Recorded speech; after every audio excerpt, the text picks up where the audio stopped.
n'amahoro ukuri ndabona bitora uramfata mfata ukuboko zinagize urugendo amahoro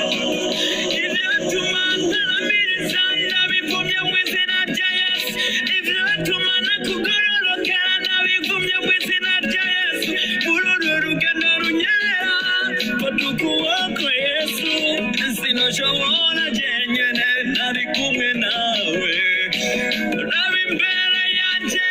ndabona intambwe zasamye iyo nari imbere yanjye ndabona ibanga nini urafata ukuboko zinagize amahoro urafata ukuboko zinagize urugendo amahoro yanjye ukuri ndabona bitora uramfata mfata ukuboko zinagize urugendo amahoro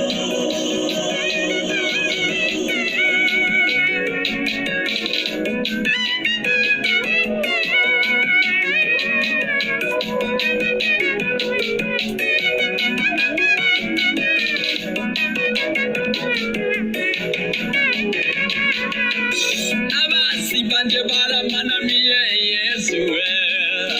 abasigurusha nga ni benshi Yesu abavuga nabi ni benshi Yesu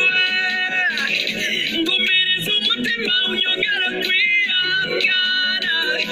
ufata ukuboko zinagize urugendo amahoro